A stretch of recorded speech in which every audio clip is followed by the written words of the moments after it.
and they come back. It may be emotional problems emerge.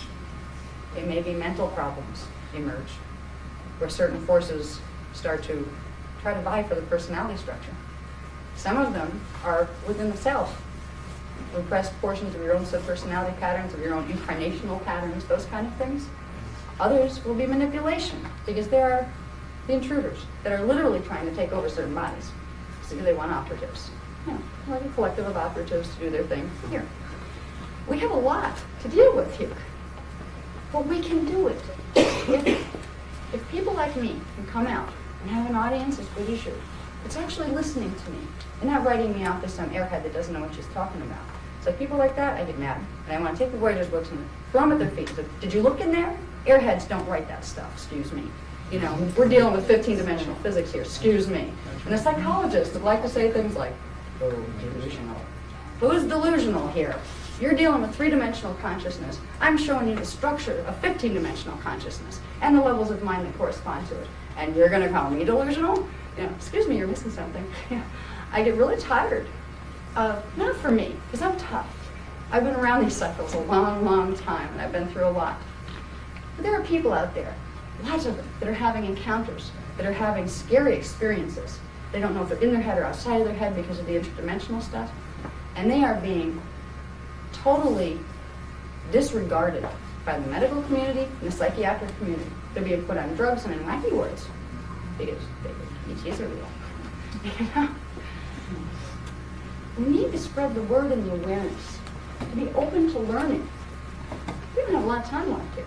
You know, my first expo that I did was the New York City Expo last year. When was that? Do you remember the date on that? It was May of this year, in fact.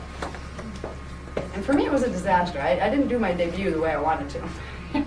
I got up on a panel with a bunch of PT experts, and one of them started telling us how, oh, the Elohim created us, and they are coming back to guide us into the next millennium. And you just listen to them, and, well, they know more. They have advanced technology. That proves they know more than we do. We should follow them. This is part of the mind control nonsense that's going on. You have half of your New Age people. They're good-hearted people, really trying to reach for their higher identity, having the higher identity hijacked and programmed into something scary. I ended up getting up there and just like, I couldn't take it after a while. Listening to, I really couldn't. It was a disaster for me, I guess. I don't know, I didn't plan it. But after listening to her with her, you know, praise holy Elohim, and the other ones, you know, the other ones are just saying, oh, well, you know, maybe they're real. Yeah, they have metal saucers and things like that. You know, between that, the two extremes, I just get up there and I said, you know, and nobody gave me my turn to talk. You know, and as you can see, I like to talk. So after sitting there for quite a while, I was there for quite a while, wasn't I, before I really got to say anything? And the moderator, he blew his chance because he was supposed to actually let me get my 2 cents and it didn't. I got up there and I said, you know, there's no time for this left. You know, we are in the middle of an attempted mass global mental takeover. And I'm not pitching fear here. I'm trying to get people to pay attention so they can figure out what to do to stop it. Okay? We can stop it. It's not a big problem if you acknowledge the problem. So I kind of made a scene. Without meaning to. It's just another thing showing that I can get passionate about my work because I believe in it. I don't need to do scenes here. I didn't really plan to do that one either. It just came out that way. Where you get very tired of the lower level of consciousness telling you why you don't know what you're talking about. I know what I'm talking about. I know what I'm talking about because I've dealt with intruder ETs since the age of 4. My mother was an abductee. I was an infiltrator. All right? My mother was abducted while she was carrying this fetus. And it was imbued with Zeta coding. It wasn't supposed to be, but that wasn't the original soul plans for things, but it was hijacked. But because of that, I came through with some abilities that they hadn't planned on. I could read their matrix. By the age of 4, I had conscious memory of fetal integration. I remembered moving in with the fetal pattern. I remembered having the fetal pattern manipulated. And I remembered a good portion of my incarnation history. By the age of 4, I couldn't talk yet, but I remembered. That made me very, very dangerous as far as the intruder ETs. I was dangerous, so they wanted to get me under their control. I began physical abductions at the age of 4 at the intruder's hands, where they tried to mess with the gene code to block the memory, and they tried to use the genetic material for cloning at that time, and later they wanted to use it for breeding, because it's a particular gene code that has a high concentration of silicate matrix, which allows for things, if you control it, that you might want, but you just make sure you control it or it gets out of your hands. When I was 7, I was very fortunate that I met the Guardian Alliance. The Guardian Alliance is a very special group. The one most noticeable thing about them, they're an interdimensional, intertime group. They really come from the future, from the year, I believe it's 5,260 AD, something like that. They come to help us here because we're their past. They're coming to change their past. The primary members of the Guardian Alliance are human. They're the original human. They're Taurinacean. They're taller than we are. Some of them are about 12 feet tall. They're very beautiful physically compared to, what our race is right now with its mixed gene coding. And they have abilities that we would look at as godlike. But they don't want us to look at them as gods. That's not why they're here. They do believe in a God, in a central creative force and source that they honor and uphold very much. They'd like to teach us about that so we could find that connection in ourselves. But they're not just human either. The Guardian Alliance is a huge group. There's, I believe, over 10 million races represented in that organization alone. And that organization is part of a bigger organization called the Interdimensional Association of Free Worlds. This is huge. The drama we're in is absolutely huge. I was fortunate because they knew me. The Guardian Alliance knew me from other incarnational space-time locations because they had worked with me before.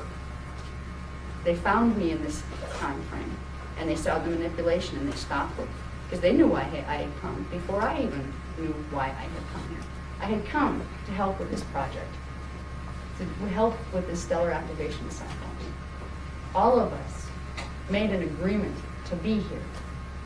We just forgot it when we came in and the veils of the DNA went down. The Guardian groups are more aware of what we are and who we are right now than we are. They can give us back the keys to our DNA so we can start remembering. And that's what they're doing. From the age of 7 through the age of 18, I was caught between a battle of the outer manifestations of dark and light. And of course, must be a reflection of my own karmic heritage, because as within, so without, as they say. Above and so below. We're dealing with race karma here.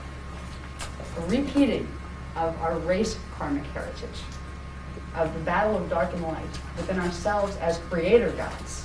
It's a huge interdimensional spectrum. To bring it down to earth enough to understand how to manipulate in it while we're down here, we need to understand that there are two sides, and the healing of that is bringing them back into one wholeness. First, you need to learn to hold your own self so the other side doesn't suck you in. Then you have to learn to gently ease the other side back over into healing. First, let's worry about ourselves. Get ourselves all right, aligned, get our fields protected, then we're okay. When I encountered the Guardian Alliance, they also took me the abductions, but I don't really call them abductions because I agreed after they had introduced themselves to me. And both of my first encounters with each group took place in daylight. When I was 4 and playing in the driveway next to my aunt's trailer, and a being came up behind me that I thought was a child at first, and I turned around and looked, and that was no child. It was the size of a child, it was a little gray. And I wanted to run and scream, but I couldn't move because it did one of those little, they have a little silver rod that does a bioneurological block where you lose the motor skills. So that was my first, and then I was lifted up into a craft. When I was 7, I was approached in these lilac bushes that I used to play in at my grandmother's house. Broad daylight again, and I was approached by one, again it was a gray, but it was a blue-eyed gray, which I'd never seen before, with a negative sign. And it froze framed me, maybe so I couldn't move. But it said to me, it didn't use a silver rod either. This one was able to do it just with projection, which was a little difference there. Shows you that, they're more advanced if they don't need the outside technology. It said to me, you don't have to be frightened anymore. We're aware and we're going to help you. So it was kind of interesting from a child's perspective, seeing the same type of being, one being your terror and the other being your savior. It was kind of strange. the little gray that I had met with the blue eyes, I call them blue eyes for short, took me to meet the rest of the guardian lines. They would pick me up in the evenings in ships. They have craft, but what they are plasma craft. They're actually interdimensional light vehicles that become solid when they come down here, but then they transmute through the levels of matter density and then pop up someplace else and get solid again. So they can take you on these. These ships actually work as buffers for people whose gene codes can't tolerate full portal transmutation yet. To go through a portal, you have to be able to do something called enter Merkaba. It's a state of building a light body around you. It's releasing the phase lock on the cellular code that allows the energy fields to spin in a certain way that allows the body form to turn into light or antimatter and then back manifesting in someplace else. So during my experience in childhood with these different groups, the one group, the guardians, were teaching me about the mechanics of how to do these things. They were using Merkaba mechanics to take things places, and others. The others were using mechanical technologies to get similar results. I was taken to underground military bases. I was subjected to very strange-looking apparatus that I learned later were perversions of kinetic science technology, which use certain light symbol codes as waveguides to directly block and alter the morphogenetic field so you can get control, literally bioneurological mind control over people by manipulating their DNA. I was subjected to those things. I was used for readers. They tell me I have 3 male children of what's called the Borenthian race, which is a kind of hybrid specialization one. It was created on the intruder side. I've never met those beings. I also have one child named Charlemagne that was created by the guardian side. And she is part of the Zephalian, which is the highest castes of the Zetas, combined with the human imprint and some other higher ones. It's a very personal journey that I have been on. I was part of a project called Project 014. It was one of the forerunners to the Montauk Project in '83. In Project 014, they would trace certain gene lines and family lines, and they would abduct. They would have the Zetas abduct. The government would have the Zetas abduct people with certain gene lines, children. They would take them in and get them under mind control. Then they would use their DNA, and they would make clones. This is the part of the Montauk thing that I don't think anybody's talked about yet. This part's going to get me in trouble once it gets out that I'm talking about this. But what the heck, you heard it here first. If I disappear, know you heard it here. You know? And remember this. Tape it and let other people know. They would do cloning. They would clone the ones that had the ability to go through the time portals. And that's when, in the beginning days, when they were just beginning to learn how to do the Montauk stuff. Montauk are time portals that are literally forced open within the interdimensional grids. It's a technology that can actually end up blowing up a planet. It's not meant to be done. It's something that the Zetas actually did that to their home planet. They forced a dimensional blend. And it created a black hole that basically destroyed both the planet and its parallel, double. This is what Montauk's going to go into if they keep playing with it the way they're going to. But they're planning to use it for some major other things, you know, that we have to worry about more. But I was part of the forwarding projects to Montauk, where they made clones of this body, and they sent them back in time. They tell me I have one in about 1922. I have one in 1945, one in 1955. There's around 12 from what I hear. Even the Guardians don't know exactly how many. I'm not the only one that's part of this project. I was just one of the sheep that they used for this experiment. What they do with the clone bodies is they take over, they allow the avatar matrices that are 10-dimensional consciousness without body forms of their own. They allow them to embody within the higher coded bodies. They create little armies and little operatives here. And usually, once the cloning experiments are done, they destroy the original. Do you know why? Clones don't have a connection to the soul matrix, which is the 4th, 5th, and 6th dimensional level of identity. The original does. The connection between the clone and the soul matrix is the original. If you want to have a body pattern, take it over and have it not have a higher identity, you clone one with a high coding, kill the original, and then you have a being that has no soul connection, or any possibility to try to make a soul connection. This is what they're trying to do to this whole race. If they were the ones to get control, which they're not going to be, our whole race would be mutated into a form of being that had what's called the silver cord, which is a frequency of energy that runs between the lower dimensional parts and the higher dimensional parts. That silver cord would be severed permanently, and it would be there would be a genetic mutation that would make it so that silver cord could never be reattached. That's what they want to do to us. We're not going to let it happen. So when I talk to you about this, I've lived through the pain of this nonsense. I didn't have a childhood or even an adolescence. Actually, my adolescence was kind of funny. Missing persons quite often. I took the rap for being a runaway quite often because it was much easier than explaining, well, sorry, I had an appointment on a spaceship. If when I was, 12, 14, 16, try to explain why I missed a week of school and sorry, Dad, I didn't come home. If I tried to explain that I had been taken on spaceships, they would have had me locked up someplace. And I was trained by the guardians to never, ever tell. Not till I was older, not till it was time. So my freedom wouldn't be taken from me. My freedom of speech and my freedom of thought. Because you know what happens, even today? If you have, say, a teenager that's having encounters, and having missing time or being taken places and knowing it, if they go in to talk to anybody, they rush them off to a shrink and they put them on drugs. That's scary. They take away their mental freedom chemically for even talking about these things.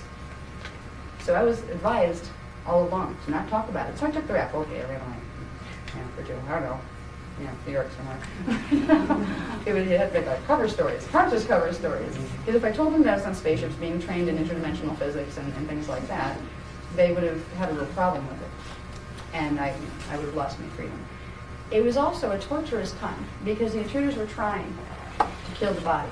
Once they realized, once I hit age 16, I started getting the training in what intruder agendas were.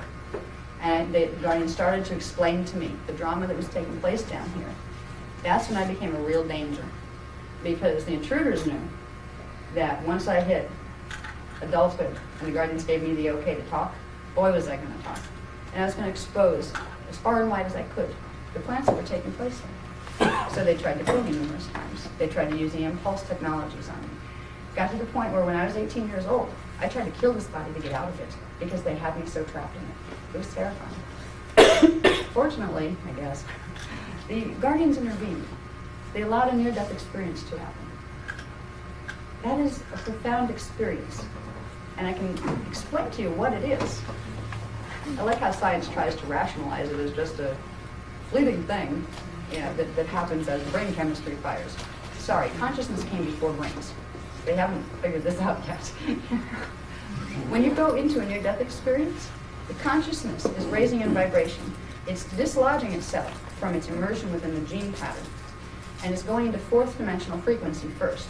That will be perceived. There's a repulsion zone, magnetic repulsion zone, which is where particles spin against each other and they create like a magnetism between the third and fourth dimension. When you move through that dark tunnel, you're going through the magnetic repulsion zone. Your consciousness is moving through that frequency. And then when you go into the light at the end of the tunnel, you're hitting fourth and fifth dimensional frequencies. That's what it will translate to you because it vibrates higher than your consciousness. What is higher than your consciousness in vibrational oscillation rate will appear as light. This is what the process of a near-death experience is. At some point, if I ever have time, when I don't have to talk about ETs, just to let people know what's going on so they start to really pay attention, I would love to teach people about near-death experience, about what to expect and why you don't even have to be dead to have one. Yes. Thank you. Sure. Thank you for that. And in fact, I'm glad you said that. if you want to be prepared, I mean, we have two ways of getting out of here. We're either going to do it the traditional way, which is drop the body and die, or we're going to transmute the cellular code, which takes a little longer, and not all of us have enough time to get it done within the time frame that's available. So a lot of people are going to choose to leave the usual way. In facing death, so many people are terrified of this. We're not taught how to die. We're not taught how to live. We're not taught how to die either. Dying is easy.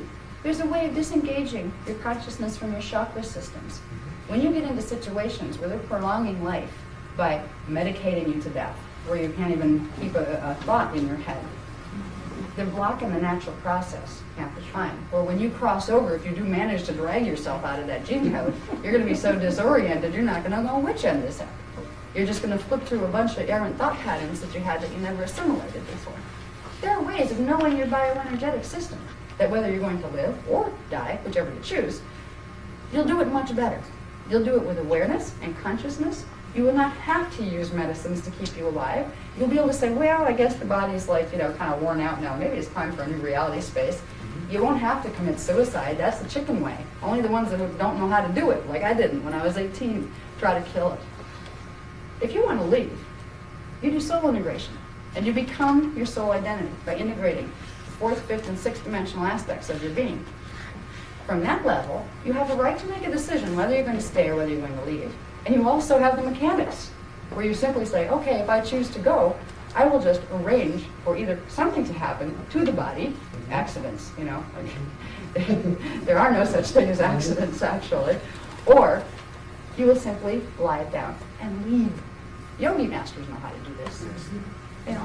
So this is stuff that's been here, little pieces all along. So what I'm talking about, it's high science. It's high truth. I hope that, I don't know how long I've been going here, and I could probably go forever, so just kind of go, we're getting close to time. Close, but this. I'll leave a little bit of time for questions, but I think I'd like to get a drink of water before I do that. I just want to wrap up, I think, with what I was talking about we need to be aware of the personal stuff as far as the DNA, so we can make our transitions into these spaces, into these energy frequencies, happen a lot more smoothly. We don't have to be scared, and we can overcome this ET problem. They explain something to me one way. There's a lot of people, especially the New Age movement, that like to totally deny the existence of intruder ETs. Oh, there's good ones, but there's no nasty ones. Love, light, and cluelessness, I like to call it.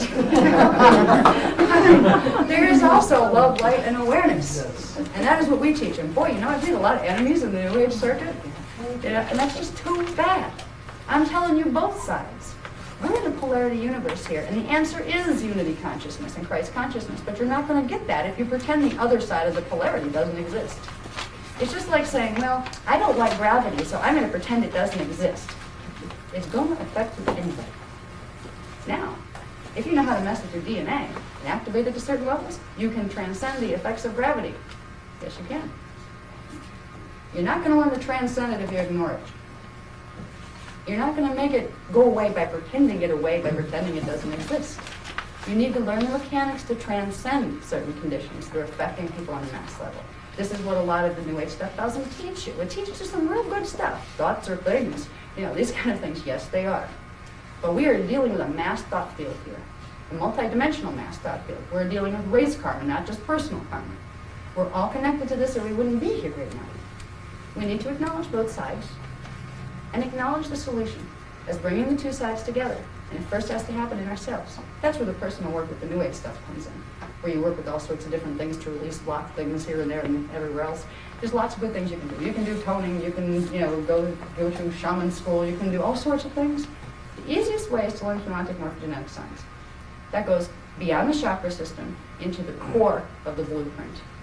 That's where things can be shifted from and changed from. That's why I'm setting up the Institute for Humantic Science. It can be applied to healing. It can be applied to manifestation abilities. Yes, when you get good at this, you can learn to make things happen. There's certain codes on that, though. You have to have. Look, you only get to have certain knowledge once you've demonstrated that you will use it fairly and not use it to harm other beings or things. There's a lot of leeway. Look at Rosetta. They get to play with a lot of technologies, and they're doing a lot of harm with it. But I would hope that you would be interested in some of the programs we have to offer. Okay, I'm just getting going with these, and I've been under a lot of attack. More and more. Each workshop I give, because each workshop I give gives the next level of data. There have been attempts, just stupid little things, arranged to make sure I didn't have stuff done on time or get there on time. But I still managed to get there. Yeah. This time, what was interesting, we have something coming up. It's a trip to Egypt. We've been asked to go to Egypt because we've been given the codes on the Hall of Records There are 3 electromagnetic frequency seals on the Hall of Records. The Hall of Records, I love this. There's like a lot of the Egyptian government people, we know there's no Hall of Records in there. You know, we've used ultrasound, we've used all sorts of things. There's some chambers, but there's no Hall of Records. People are expecting this big library or something, like you're going to find this hidden room in the Sphinx, open it up, there's going to be bookshelves, you know, with these ancient texts to tell you the secrets of the universe. I hate to disappoint everybody. It's not a physical room with books in it. There is a physical space in the Sphinx that was used specifically for merging 3 beings' consciousness together that would blow open a frequency seal, that would open the ley lines on the planetary grid to allow the universal memory banks to download. That's why it's the Hall of Records, because it has all the information that's recorded in not only what they call the Akashic record, which is kind of like the local universe level, it has everything that's in the Dora Tura record, which is the 15-dimensional matrix plus 3 levels beyond that aren't dimensionalized. The Hall of Records modulates how much of that information can digitally download into the planetary grids. When it's in the planetary grids, it will affect your bioenergetic system and go into your DNA. And if you have the DNA that corresponds to those frequencies, it will translate through into awareness. This is what opening the Hall of Records is about. We're also, which is connected to this, is releasing the first seals on the halls of Amenhotep. They are the stargates that lead between Earth and the planetary core of Tara in Harmonic Universe 2, which is Earth's future self. They're opening. We were entrusted with the coding to do this. And it won't be given to us till we get there. We have some of it. There's certain tonings that have to be done, certain energy dynamics, galactic science, that is best. So we're doing this trip. Just so happens, we had the ads going out in the UK. They're going out in like Nexus magazine in the United Kingdom. Deadlines, we're crunched to the deadlines. Just so happens, my husband ends up in the hospital right before them. He's in the hospital because he's been being messed with big time. He's in a recovery unit because they started to mess with his head. I love this person very much. I'm living the nightmare of the reality of ET manipulation. I have seen it affect my family. So if anybody doesn't think, and I'm speaking from the heart, I have seen things that would scare most people very much. There's a person I care about right now struggling to regain his balance because something other than himself is trying to use his consciousness. I have seen this with other people that wasn't so close to me before. So I'm noticing, I'm just kind of taking a mental note. The closer I get to revealing the bigger and bigger and higher level truths, the truths that will set you free, that will give you the information you need to make a stand here. Because you're not going to make a stand and go down the White House and throw a fit. I mean, this is going to get nowhere. You know what I mean? And the people that are trying to get involved with the lawsuits, release these records, who cares anymore? We have 10 to 12 years to get our act together. It doesn't matter who hit what when. Just acknowledge it was done, and it's time to learn what we need to do. So there's a lot of stuff you can cut out of your way of wasting time, you know, that a lot of the people in the UFO movement and the New Age movement are trying to do. A lot of it's a waste of time. You can jump right up to what's happening now. The more you will try to find your higher levels of awareness, the more you will find your forces within yourself trying to pull you away from it. You'll find the inner skeptic. You'll find the dweller at the threshold saying, I can't actually believe this is true. What can I do? You know better than that. You have to retain that focus. Wait a minute. Am I going to choose to be a multidimensional being, or am I going to settle for being a three-dimensional animal? Did God create me as an animal, or did he create me as a divine being in his own image? Even the books tell us that. And the image wasn't a male gender figure with long flowing white beards. It was in the image of spirit, of pure consciousness. We were all created in the image of God. We are all pieces of the consciousness of God. It's about time we remember. So that's what my programs are about. I'm trying to think of one last thing to say, but I think questions will probably be the best thing. Why don't you take your water break? Good idea. Rescue them in the They're calling themselves ascended masters. Some of them are, most of them aren't. Just because somebody got to D4, that means you died. I mean, excuse me, you didn't ascend exactly, you died, you know. When you die, your consciousness goes over to D4. You could technically say I ascended from D3, But that is not what's really meant by the concept of ascended mastery. Each one of us, eternally, has a level of ascended mastery right now. Remember, time is simultaneous. That level of you exists in the frequencies of the 8th Huva body. The way to get that into your body here, so you know yourself as that, is to progressively integrate the Huva bodies that are between. You're lighting your scalar grids. So that's the process, and that's what part of what we teach. So from the ascended master's perception, under the law of one, then all activities are parts of ourselves. Oh yeah. As you, it's funny, as you progress through Huva body integration and you move from being in gross matter density to semi-etheric density and then up to etheric density, you get less and less outside of you as you contain more and more within you. And eventually you get to the state where it was all within you anyway, and you know yourself in the state of Godhood. And that's when you start to really get the cognitions, and they're neat when they start to flicker through you here, where you look around you and realize it's all not real. You realize that right now in this moment, you are an infinite consciousness stationed all over the place, that we are the same being with everything else in the universe out there. We are each little faces of the consciousness of God. And once we put down our little costumes, we are the Gestalt identity called God. So we're all part of it. The law of one is understanding that. And as you progress with integration, you get to that. And it starts to get fun. Because I know when I'm looking at you or any other audience, some of them hate me. They really want to argue with me. It's like, I'm arguing with myself. Yes, you represent a part of my miasmic pattern. We are symbol people to each other. And down deep inside, we are all the essence of Source, even the bad guys. It's just they know that less than we do. That's why it's our job. When we get integrated, we're going to have to teach them. Because for everything to be healed, it's kind of like modern surgery. It doesn't work, cut it off. It doesn't exactly work that way because it'll mess up the whole system if you cut things out. If you can heal something and get its energy working the right way so it's in harmony with the rest of the system, that's how true wholeness and healing occur, in the body or in the consciousness of the mind of God. So when we have our dark versus light dramas taking place in these lower dimensional fields, it's a process of the God mind trying to harmonize itself. And nothing takes place outside of the God mind. So the good guys and the bad guys exist within the God mind. And we're just it's kind of like maybe God trying to balance his mental chemistry. And I'm not denouncing the true magnificence of the God energy, because that's a very small analogy for a very big concept that is called God. But the oneness is there, and we will evolve to understand this. And part of that evolution can be made very simple, by simply using the roadmap. I mean, you can take any path you want, but there's short ways and there's long ways. We've got kind of one of the shorter ways to do it. There's still work involved. There's still learning to change your perspectives. Like, wait a minute, when it comes to home, that means like when I make decisions about business, I'm not just thinking, I can scam that guy and I'll make a few extra bucks here and that kind of stuff. Some of us are so ingrained in these patterns because we've been taught this, that this is survival here.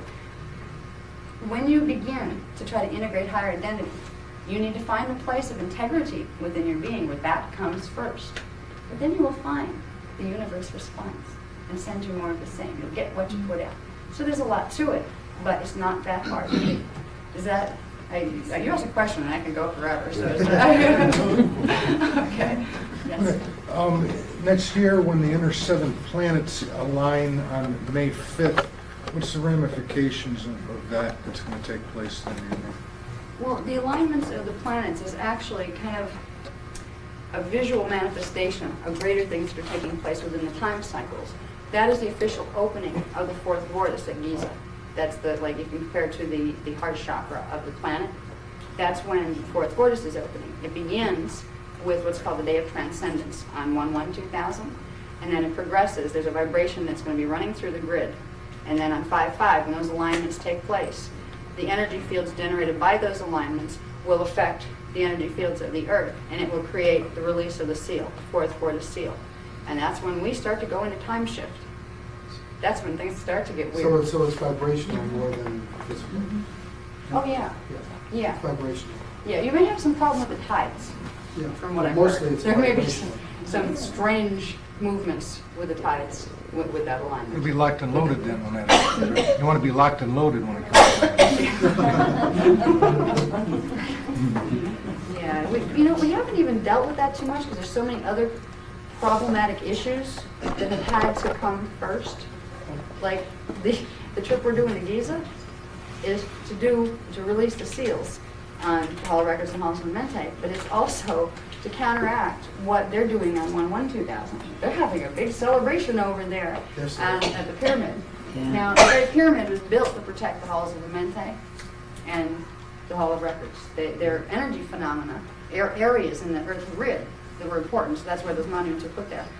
Certain forces have been motivated to create certain activities there that will throw certain things out of balance. There's a connection in the ley lines of the grid, and this is going to be interesting, between Montauk in New York, between that circle they just discovered in Miami, between something that's a quarter-mile off the coast of Siesta Key, where I just was instructed to move down because there's energy work that needs to be done. There's a connection between those points to Giza, and there is a plan to do some things that will make the energy grid balances very precarious if they're carried out, which could lead to tectonic cracking when the vortices open.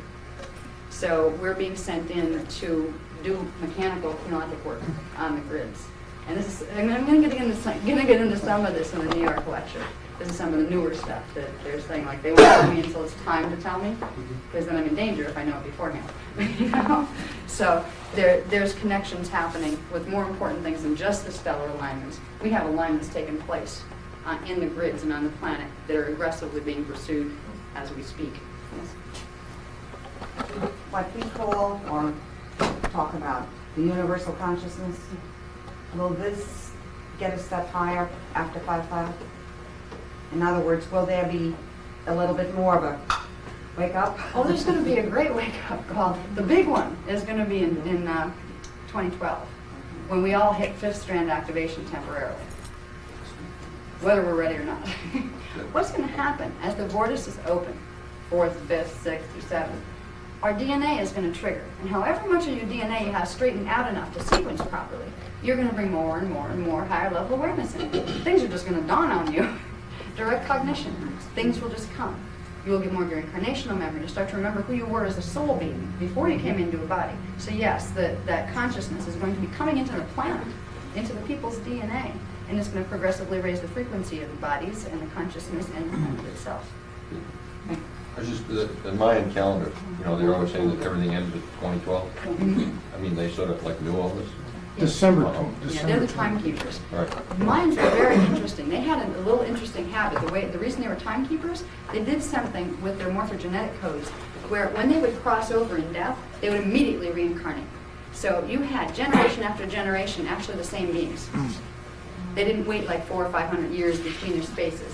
They continually flipped over and carried the coding, so they would have the full alignment of time, which meant they could take a time vector and run it forward or backward, or sideways or any other way, and get a read on what was out in those areas of time. So they have a specialty that in that particular genetic code, they geared it toward being able to read time vector matrices. So they did know. They were the timekeepers.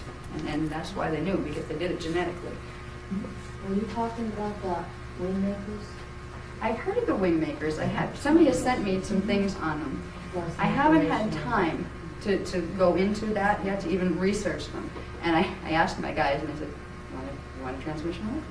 I said, wait a minute, I have like 4 to take down so far, and if you knew what my schedule was like, I have to take things like that and put them in a pile and say, okay, if I ever have free time, I will get information on that.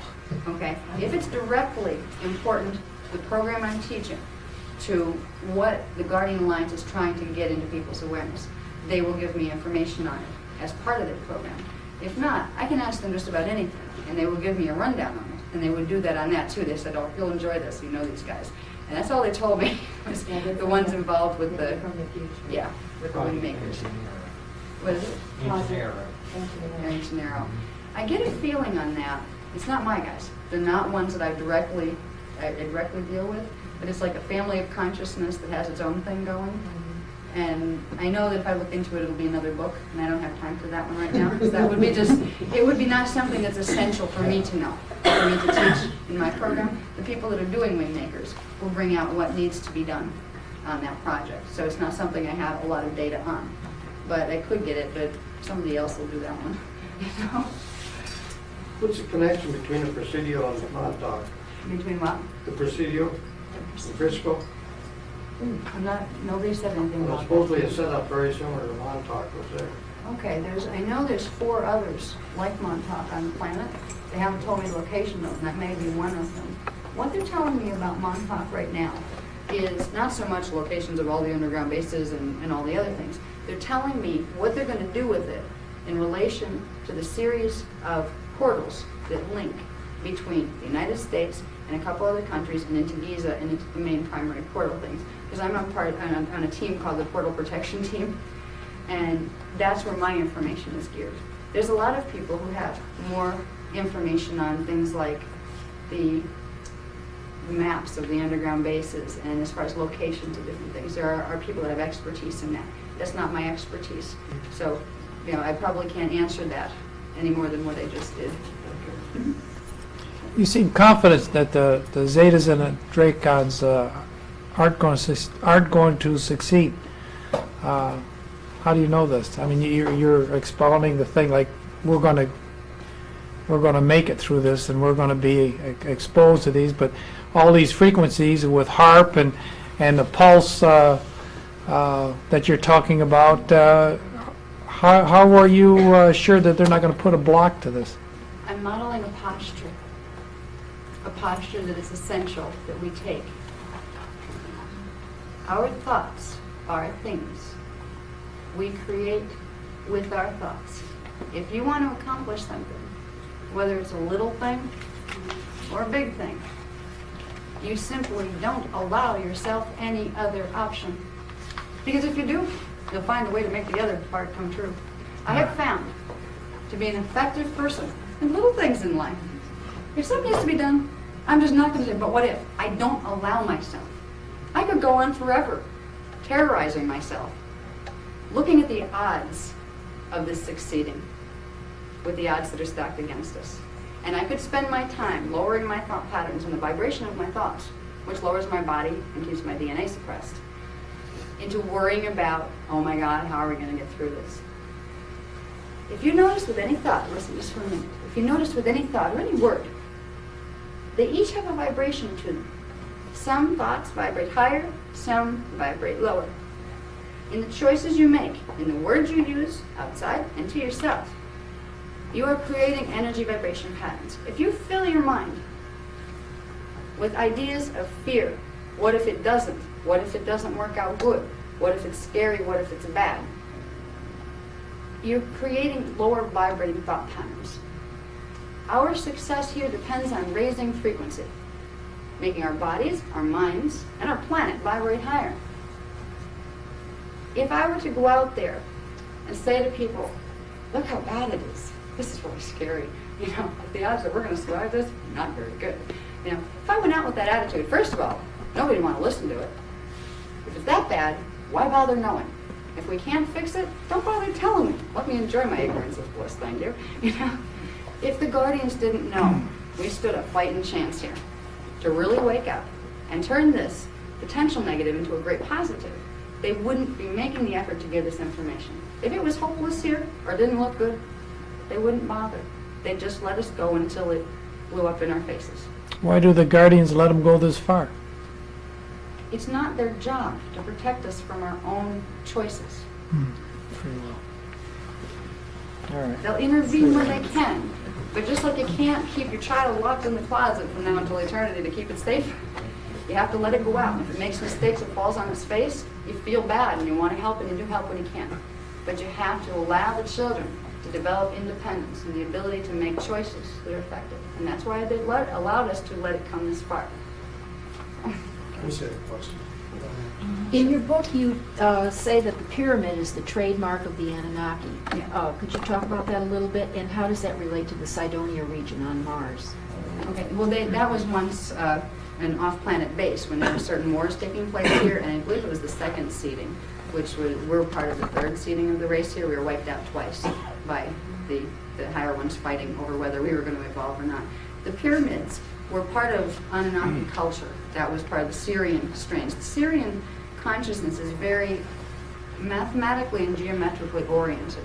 Some groups of consciousness and their body forms that they make are more geared toward intuitive associative processes, where they have more fluid, like the Arcturian consciousness is much more fluid. It has its mathematical translation, but it's not into solid forms and objects. It's a different type of process. With the Anunnaki and the Syrian strains, and the Anunnaki come out of something called the Anahazi, okay? They were the original light-bearing, founding Syrian race that the Syrian races came out of. The Anunnaki got mixed up with the Draconian matrix and lost part of their higher dimensional coding and became mutated genetically. But they still carry a lot of the attributes that were part of the Anahazi matrix. And the Anahazi were very much aware of the geometrical relationships within the morphogenetic field of things. Pyramids are created, and there's different forms that are created for different reasons. Pyramids are able to take, they work as scalar grids, as three-dimensional scalar grids. They will take energy and frequency coming in and bend it in certain ways that allows amplification of certain patterns to occur. That's why you can like mummify things by sticking them in pyramid shapes and that kind of thing. So the Anunnaki used them as kind of like power generators within their cultural structures. So when they came to other planets, they would build them also there to use them for the same purposes. There were ways to key in the pyramids in Giza, for instance, into the old Atlantean crystal generators, the smaller ones that were still left and they're still here. There are ways to focus those energies and bring them in, and you could literally create things like laser energy, things that could direct the levitation of rocks, for instance. Like, that's how the pyramids were created. They weren't hauled up there, like they said. When they were repaired, they were the last time. But before that, they were created through these focus of energy. So the pyramids were a technology, just like we have technologies in, we have like little cameras in boxes and things. Well, they have big technologies and big pyramids that they use as interdimensional teleport stations and all sorts of things. I'm going to say a little bit more on the Anunnaki. The ones that built the pyramid for the Anunnaki of the Syrian Council, they were the Anunnaki that decided to honor their highest evolution and stick with the Anahazi of the Syrian Council. They were the good guys. All right. The ones that weren't the good guys were the Anunnaki Rebellion, which were the ones that sided with the Draconians and fought with the Syrian Council over whether this race was going to be allowed to evolve, and other races too. So the pyramids here were built by good guys, primarily. There's a couple that were put in there that weren't even from the Anunnaki. They were actually from other groups like the Kurandara. But basically, most of the primary ones that we've identified are under the Anunnaki influence. Is that the good Anunnaki influence? Does that round up the question for you? Thank you. Okay. Two kind of specific Montauk-related questions. One, is something being planned for August of 2003? And secondly, are they trying to plan for potential time jumping of the entire planet, perhaps to move it out of the way of these positive incoming rays? Hey, that's what we're doing. It's called the Grid Zone Project. That's what the book gets into. Have you read the book at all? Part, but I'm wondering if the Montauk is working specifically against that. Yeah, it's attempting to work against that. Montauk, from what I get, I'm just getting the rundown on Montauk because I was not allowed to have a lot of it because it wasn't time to talk about it. And see, when they put it through a person, they give you information, it becomes available to anything that can read the matrix down here. So there's certain information they only give me when it's happening. When it's time now, it's time to know.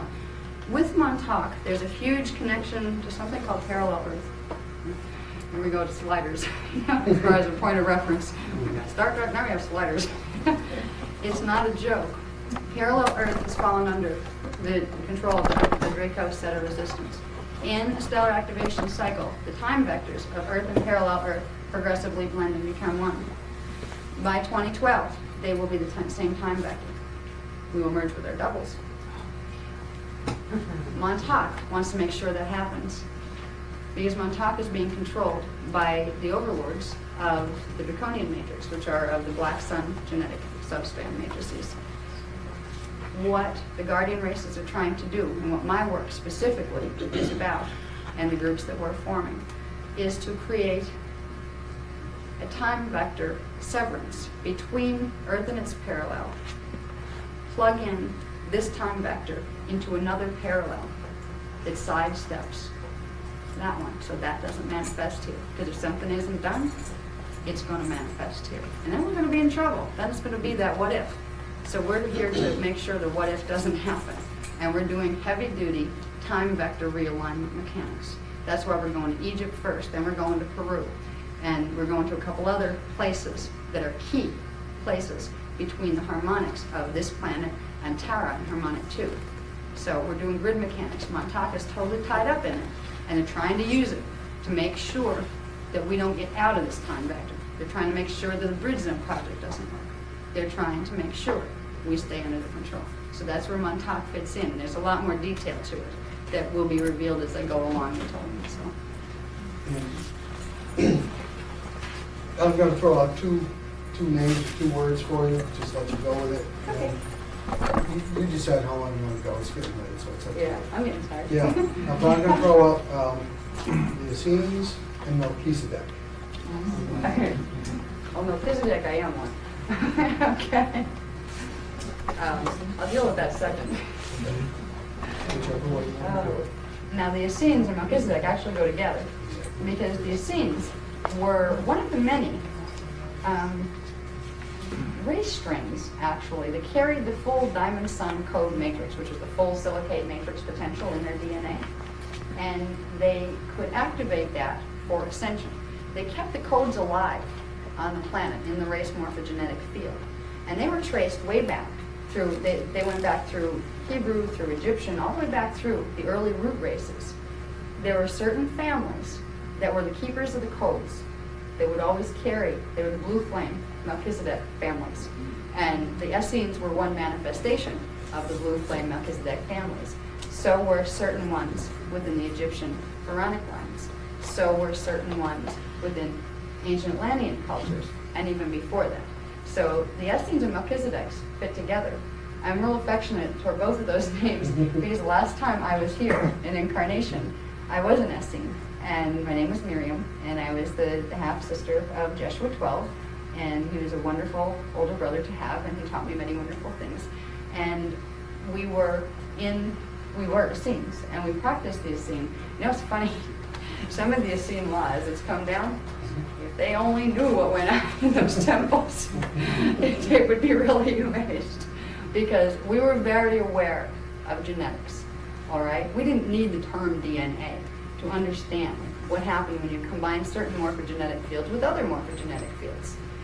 There were seedings done purposely to create family lines that would extend outward in time, and those family lines are still alive today. Some of us here may be a part of them. So there was a lot of neat things that went down in the Essenes that never got reported.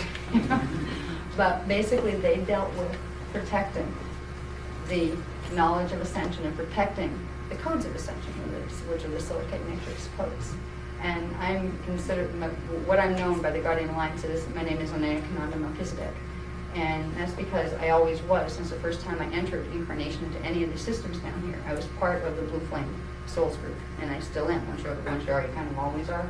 So there's a lot. I did a whole workshop on explaining Melchizedek and what that name really means.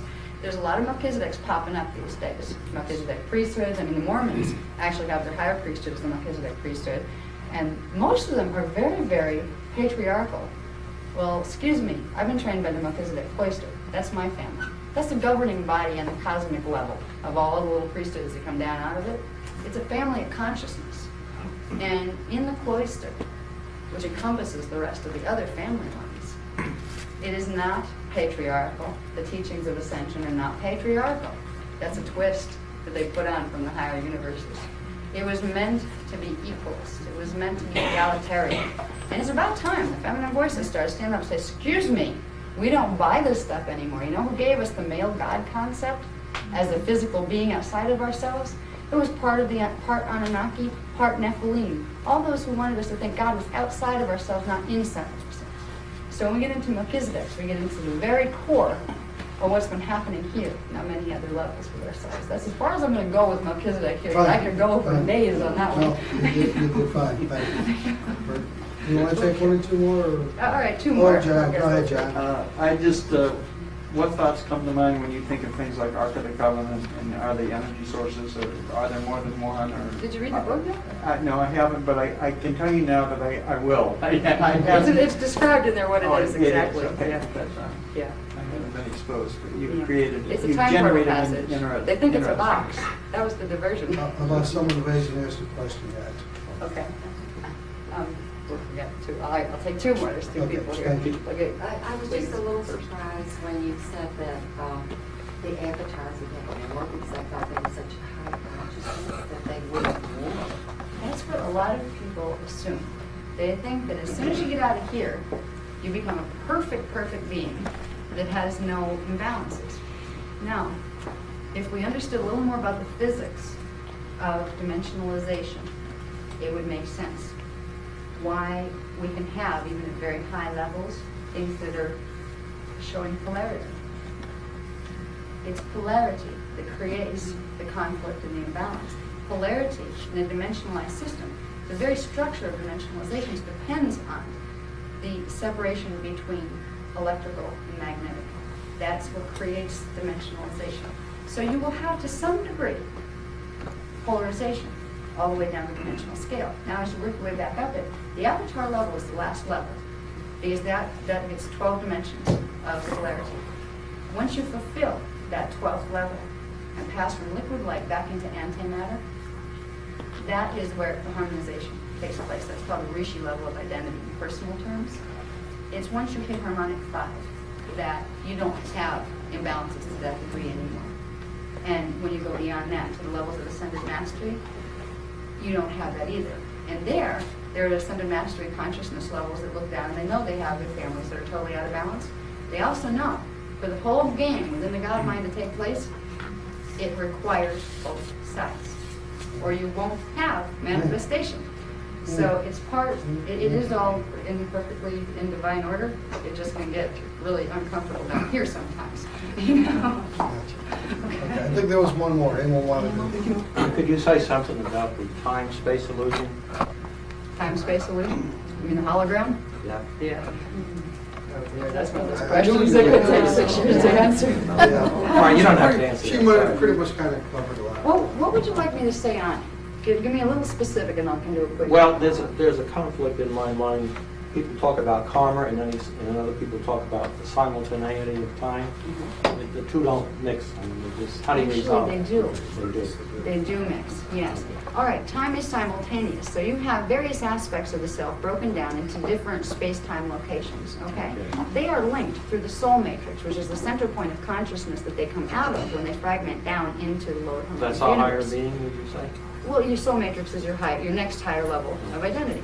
And the soul matrix actually creates 12 pieces of itself to go into the lower harmonic, which creates cycles of 12 incarnations. All right? So your consciousness is connected to the consciousness of other beings. Now, it comes down to something called a miasm. A miasm is a blockage within the morphogenetic body. If we go back to the morphogenetic field being a crystal body that's made like a quartz crystal cluster, to use an example, it would be like in a clear white quartz crystal cluster, black crystals thrown in that are different shaped, that don't allow the energy to move the right way. We collect these depending on the thoughts we think, depending on what we do with our energy when we're here. When you have karma, you're taking the miasms you built up, the misalignments in the energy field that's in this life, A over here, they bleed through into B over here and into C over there, and they begin to amplify each other. Now, we have a whole program that got into something called the Palladian seal that was placed in the gene code that made us into walking miasmic messes. Karma was not supposed to be the way we evolved. We were not supposed to die, we were supposed to transmute. And there's been things done to us that have made karma something it was never intended to be. But there isn't really intrinsically a conflict between those things. It just would take probably a full day workshop to get you to the point where you say, oh, I get that. You know what I mean? I think that's the best I can do with that one this time frame. I think he's begging for Just one a little little- one. Begging for one little one. Is there a connection, or, if there is, between between all this, you know, you're talking about the patriarchal, you know, the family and the Knights Templar, are they like in this mix anyway? Oh, yeah. Okay. Yeah, we do it. That's good. Did I she think I'll answer just it? leave it at, Yeah, yeah. I Okay. think she answered it. Because I'm not gonna get into them and the Masons and a whole bunch of other guys that are really trying to get me right now because I'm But they're talking all- about their doctrines. But they're all connected, I mean, they're all part of it. Yeah, they were part of, actually, they come out of the families of the Essenes that were called the Jesuit Nines. See, when Joshua 12 was sent in, there was a diversion sent in by the Middle Council Elohim that was a ninth level avatar rather than 12. That was meant to take some of the teachings on a little bit different journey that would lead to not quite as much freedom for humans. And they weren't necessarily bad. They were kind of like, well, there's many shades of gray between the dark and the light. They were part of the Elohim that wanted to suppress us here to make sure only certain strains of us evolved the right way. Joshua 12 and Joshua 9 got rolled into one character we call Jesus. The Templar strains came out of the Essenes and a couple other strains. They were actually the birth lines from the Joshua 9 lineage. And then there were other lines coming out of the Joshua 12 lineage. And I know a couple of those. I'm not allowed to name them. Is that I helpful? think that answered it for you. Thank you. There's another- Sure.